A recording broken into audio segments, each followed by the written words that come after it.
Federico Marchetti, is really great to see you again. You took part to the FTxBocconi Talent Challenge, and I think it's been great to hear about your experience, your career path, and also your vision for the future of the fashion industry, of sustainability, and generally, what does it mean to be a tech entrepreneur? Hi, Virginia. Federico, you took part in the FTxBocconi Talent Challenge, and you also just launched a new edition of the Vogue X UX competition. I would love to ask you, how have you seen the challenges and competition help the diversity and inclusion of industries such as the one of fashion? The Vogue UX challenge that you just mentioned, it's a project that dates back a long time ago, because I started with my friend Franca Sozzani, that unfortunately she passed away a few years ago, and we started in 2011, and we decided that differently from all the other competitions that we've seen in the fashion industry now, the Americans, they wanted just to push the American designers, the French, just the French designers, the British, just the British designers. We decided that we wanted to have a challenge, a competition, a showcase of all the international designers from all over the world. And it was like, I think it was her idea. And we've seen and we've promoted the designers from Korea to Sicily to Arkansas and so on. And many of them actually they've become successful designers in the industry. In terms of mentorship as well, I think what I've been trying to do in 2020 is I've launched a mentorship program myself for young startuppers, entrepreneurs coming from underrepresented areas, and it's been like it's been very inspiring, frankly. More for me, probably, because I've learned a lot. I've learned about Africa. I learned a lot about luxury commerce in Africa. And I've tried to give back as much as I could in terms of concrete advice, concrete help, ranging from finding a warehouse in Europe to ship from, to avoiding some mistakes that I've done in my last 20 years. Kind of advice you would give to your younger self starting a company or having a vision for a future of industry? How would you approach the virtual world? It's an interesting question. I think that there are certain things that they are probably the same now in terms of how to have a vision, a dream, a passion, which I think it doesn't change anything now compared to 20 years ago. So I had the vision, I had this shop of my dreams, and I think this wouldn't change also during the pandemic. Definitely the way we work and the way we approach people and we interact with people, it's a completely different story. On one side, I think that there's also some advantages now, because we definitely save time, and we don't take planes. We probably are much more efficient because we have one Zoom call after another. At the same time, we miss some interaction. That's why you can see here that I'm in my office. So I'm not at home, but I try to have this good balance between working from the office and meeting with people and speaking with people, which is still very, very good for collaboration, brainstorming, creative thinking, and so on. At the same time, also like working from home a few days a week. But I think in the end, the answer is finding a good balance between the digital and the human interaction. What is your advice if you were chatting to the future YOOX founder? How would you advise him in keeping this balance even when the company starts growing? I mean, first of all, I think it's important to get started. And then, yes, it's true that after a few years, the companies, they become bigger and bigger and bigger and bigger. And in the end, it's normal and it's natural that they become a little bit more corporate. I remember, for example, at the very beginning of YOOX, that my organizational charts, they were made of circles and not squared. because I thought that the interaction between everybody was so essential to make it successful as a business.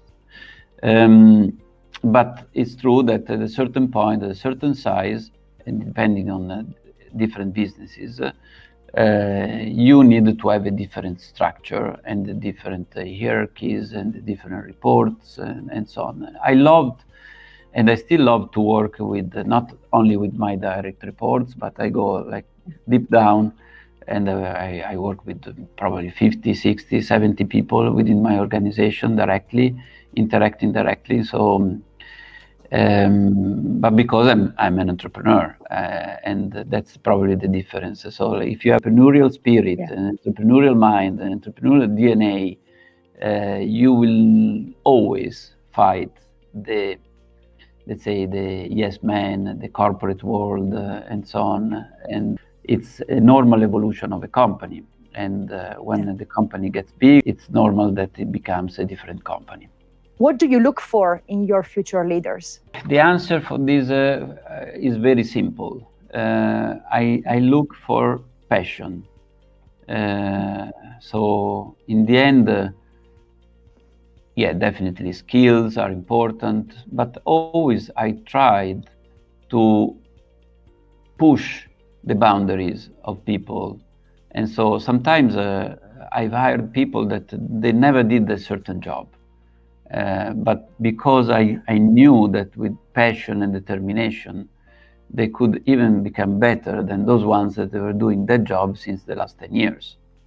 So, and also given that we are an innovative company, I think innovation comes also from curiosity. And sometimes when you are doing certain job for such a long time, sometimes you are not curious anymore.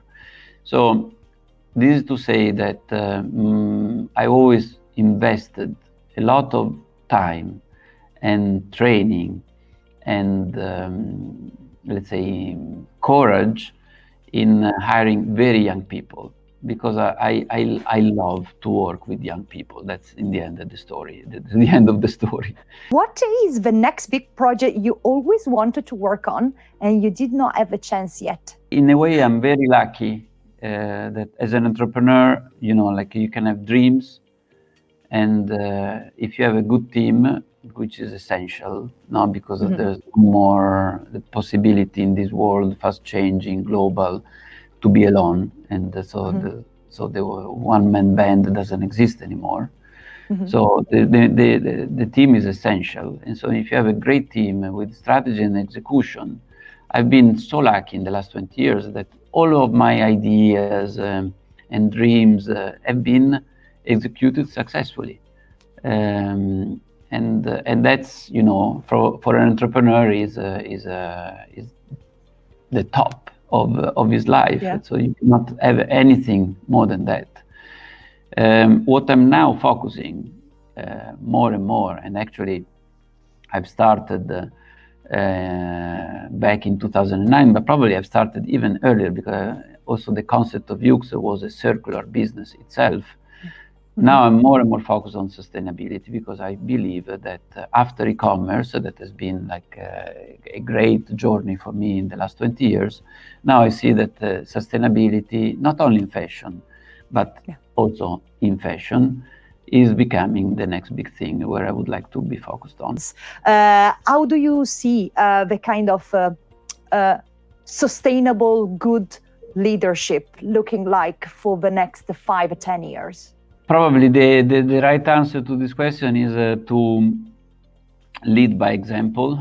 I think it's important in every field, and starting from sustainability. So you cannot run a sustainable business if you're not sustainable yourself, in a way, because you're not. You're not credible. So I think credibility and authenticity, and so believing in the sustainability and in a sustainable future through innovation, because that's where I'm focusing on, in the intersection between sustainability and innovation. I think that definitely you need to lead by example. I think that in every behavior that you put in place, I think plastic and with my daughter, we talk about sustainability. So I think, and she teaches me too how to, let's say, save time and save energy and be more sustainable. Because I think, again, it's a beautiful thing that in the young generations is already in their DNA. And I think my generation, and I'm around 50, we can learn a lot again from the young people. Did your leadership style, vision change since you became a dad? No, in this sense, I've learned a lot from my daughter, as I mentioned before, but I've always been a strong believer since I started my business in '99 and I launched in 2000 in, let's say, in women empowerment. In YOOX Net-a-Porter, more than half of the executive leaders are women. In Italy, there's also not a pay gap. So I think that it would be a mistake to think that only women can be, let's say, the driving force for women empowerment. Sometimes also men and male entrepreneurs can have this vision. And actually, I've been a founding member of this coalition called Champion of Change, where a lot of leaders from around the world, from Australia to America and so on, we are trying in our own companies to drive this change and to exchange best practices. And I've been, let's say, proud to be part of this change since 20 years. Thank you very much. I think this is great, and this will make your daughter proud and any women that is working with you. So thank you very much. That's why I used to say that the next Coco Chanel is already born, and she's a programmer, because I believe that young people and women definitely should be the driving force of the next big change. Thank you very much, Federico Marchetti, for being with us today. And thank you to YOOX Net-a-Porter, and thank you very much for your time during the FTxBocconi Talent Challenge and for this informal chat together. So thank you very much.